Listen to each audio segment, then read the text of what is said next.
Peter was a doctor, and as part of his journey to obtain his degree, he found himself obligated to do a year of social service in a remote community on the Yucatán Peninsula, after a life accustomed to mild temperatures. However, there, he faced scorching days and nights. Therefore, every night, he resorted to the habit of sleeping only in his underwear, in a place where tranquility prevailed, and theft or assault were mere fairy tales.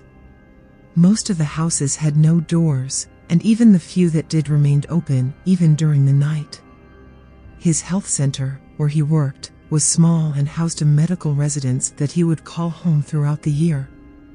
The residence was at the back of the premises, and to get there, he had to go through the main door or the courtyard door of the health center, both locked at night.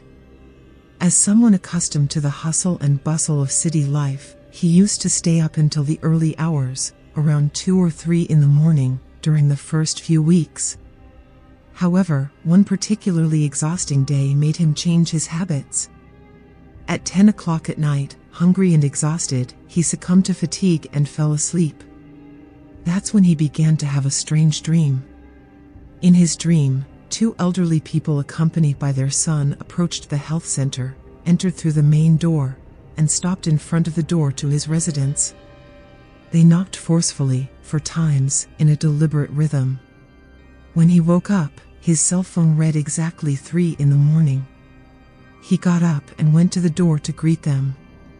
The elderly woman greeted him with a warm smile and apologized for waking him up, explaining that her husband was experiencing chest pains. Still groggy, he looked down and realized he was only in his underwear, which embarrassed him a bit. He planned to apologize for his inappropriate attire and ask them to wait while he got dressed, but when he looked up, they had disappeared. A shiver ran down his spine, and he became even more frightened when he realized he was actually standing in front of the door to his residence at 3 in the morning, with his cell phone in hand.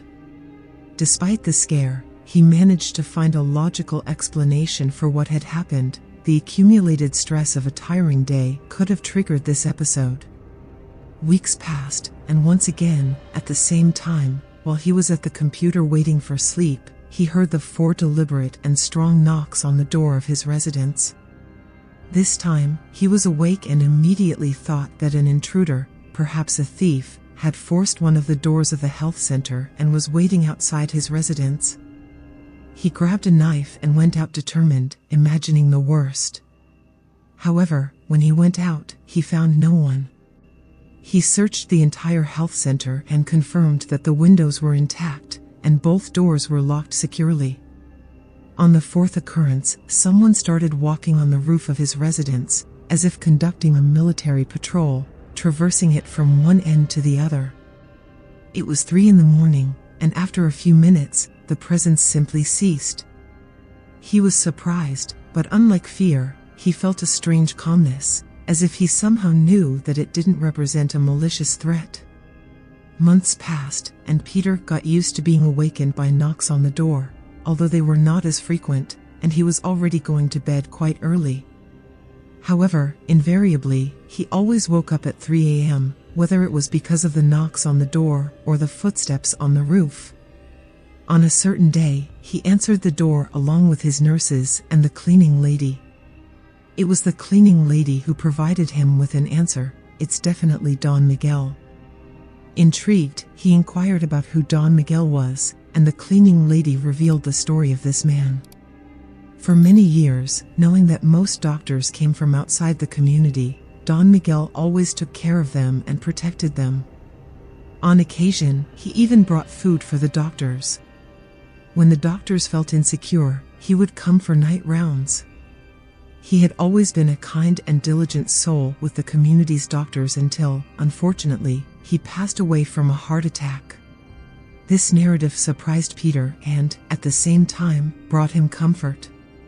He began to believe that the first time someone knocked on the door in his dream, it was Don Miguel introducing himself. Although he couldn't confirm whether the companions were members of his family, as he had never had the pleasure of meeting them, he believed that Don Miguel knocking on the door was his way of saying, "Don't worry, I'm here taking care of you." And when he walked on the roof, he was on guard, watching for any danger. This sense of security was reinforced by the fact that, on all these occasions, he never felt uneasy or frightened. The knocks on the door or the footsteps never scared him because he genuinely never believed it was something malevolent. Have you ever had experiences like this? Share them in the comments below. Thanks for watching, and don't forget to subscribe to our channel and share this video with those who like supernatural stories.